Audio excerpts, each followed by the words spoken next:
Something a little bit different for you all in this video. I've called this video the A to Z of bowling, and it's exactly what it sounds like. Everything bowling related that I can think of, going through the alphabet one by one. And it's a little bit harder than it sounds. Some of the letters are easier and there are multiple things you can choose, but other letters took me quite a while to come up with something. This is just a bit of fun, and if you really want to, you can do the same thing and come up with your own A to Z of bowling and post it in the comment section below. So without further ado, we'll get started straight away. A is for approach, for a good approach is vital in bowling. B is for Brooklyn strike. For those that don't know, a Brooklyn strike is when the ball crosses over to the other side of the headpin, and this type of strike doesn't always go down well with some bowlers. C is for corner pin, and it's something that has haunted bowlers constantly. For right-handers, the 10 pin, and left-handers, the 7 pin, can be the bane of their lives. D is for duck pin, a variation of bowling where the pins used are much smaller than in 10 pin, but are slightly larger and heavier than those used in candle pin. Just like candle pin though, you have 3 shots per frame. E is for EJ Tackett, hands down the best bowler in the world right now, and is on course to go down as one of the greatest to ever play the game. F is for foundation frame, which is the 9th frame. It's one of the most important frames in a game that sets up the 10th frame. G is for Greek church, the name for the 4-6-7-9-10 or 4-6-7-8-10 split. It's one of the hardest splits to convert, and actually your best chance of converting it is to try and slide the 2 pins over rather than going for the 3. H is for ham bone, a term coined by Rob Stone that exploded in popularity for when a bowler gets 4 strikes in a row. I is for inside, as in when you play the inside part of the lane, and players will often move inside when the lanes start to transition. J is for Jason Belmonte, the man who's won the most majors on the PBA and who really kickstarted the two-handed bowling phenomenon. K is for Kingpin, one of the best bowling movies of all time. L is for league bowling, something that really does bring bowlers of all ages and abilities together.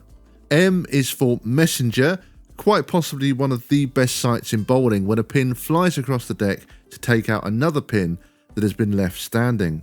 And we're now halfway through the alphabet, so it's a good time to say if you have enjoyed this video so far, then please do hit the subscribe button below. And we're going to move on to N, which is for 9-pin no tap, a fun variation of the game where if you get a 9, it also counts as a strike.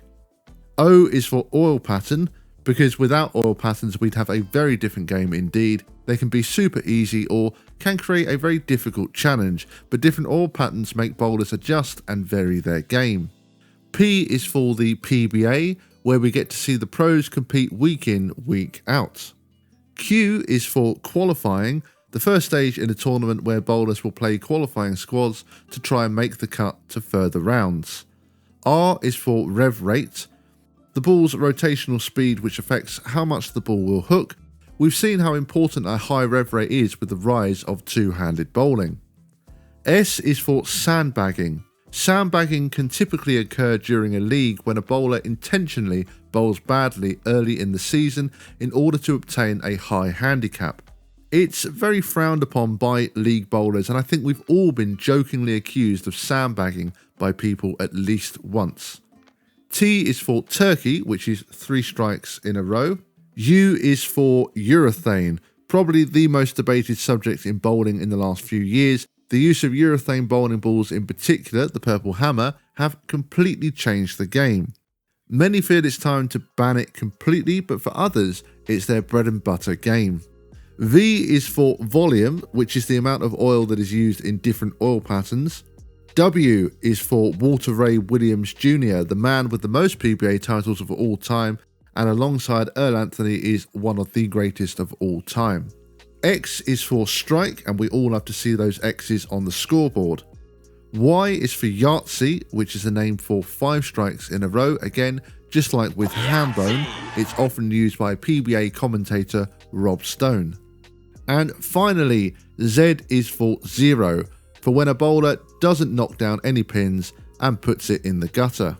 And that was my A to Z of bowling. As I mentioned, some of them were very, very easy, and it was actually harder picking certain letters because there was about 5 or 6 different terms that I could have used. Some of them, like Q and Y and Z, gave me some problems. But yeah, that was my list. And as I mentioned, if you really want to do the same and you fancy making sort of 26 of your bowling terms in an A to Z format, then do that and let me know in the comment section below what your choices would be. Once again, I'd like to thank you all for watching, and if you have enjoyed what you've seen, I would really appreciate it if you would subscribe to the channel. That's going to do it from me for today, and as always, thank you bowling fans, and see you all next time.